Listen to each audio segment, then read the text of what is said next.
The score is 25.5. Yes, in the international assessment of equality, the Indian score is 25.5. According to this assessment, India is one of the most equal societies in the world. India is placed in the category moderately low. India is placed in the category moderately low category. But the lived reality in the country paints a gloomy picture of equality here. Gender, economic, health, education, consumption, and social inequalities are endemic to India. That means these inequalities are found present widely in the country.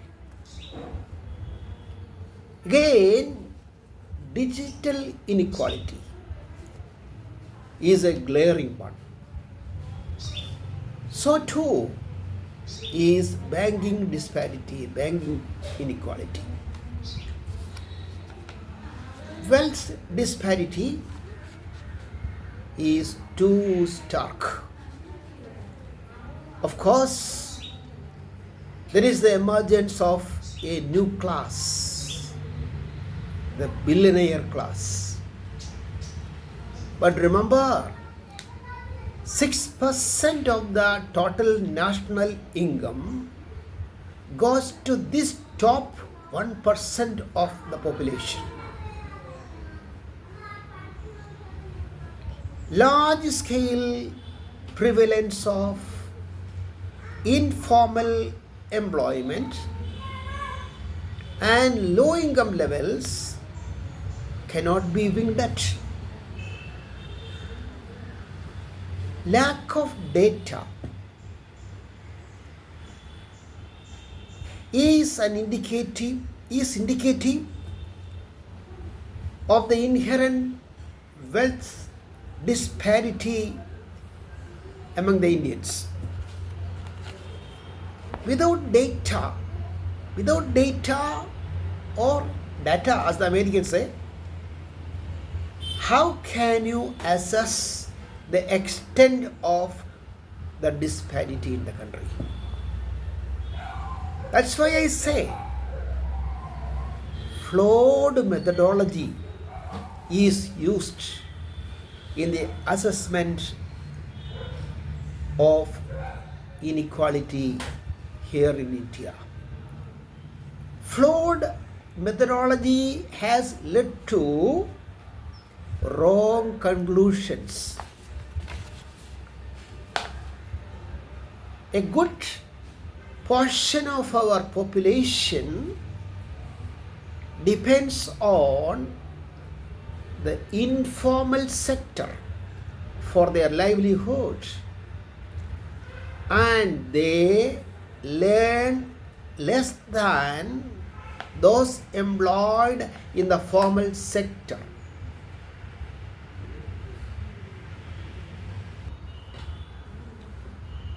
So the informal sector is dependent on about 80% of the workforce in the country earns their living from the informal sector. Gender disparity is a fundamental form of inequality in India. Women are a marginalized workforce in the country. They form only 35.9% of the population. Not the population, 35%, 35.9% of the total workforce. They account for only 12.7% of the leadership roles at the senior and middle management levels. Again, women-run startups stand only at 7.5% of all active startups. Furthermore, social norms make gender inequality worse. It is a known fact that the girl child in India is looked down upon by many sections of the society, by many families. Digital divide is easily noticeable. Women have less access to digital technology.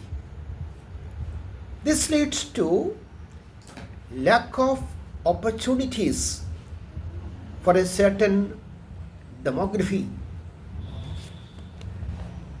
Then another form of inequality lies in the higher education sector. Access to quality higher education is a highly debatable issue. A large majority of the populace doesn't get the opportunity for quality higher education. They don't get the chance to get quality higher education. Higher education is the privilege of a few, let's say a minority skeleton. Others get only unskilled jobs. As I told earlier, nearly 80% of the population, they do unskilled jobs. These people spend a lion's share of their income on the necessities of life. And what is the net result? They have very little to save. If income doubles, the surplus income can be kept as saving. But it doesn't happen. It doesn't happen in India. As a result, consumption inequality is shocking. A great hiatus we can notice. A hiatus is there between the rich and the poor in the matter of consumption. Only when a good part of the population has access to equal opportunities can we claim to be among the world's equal societies. Until then, as a society and as a nation, we have a lot of work at the grassroots to cover in bridging all forms of divide.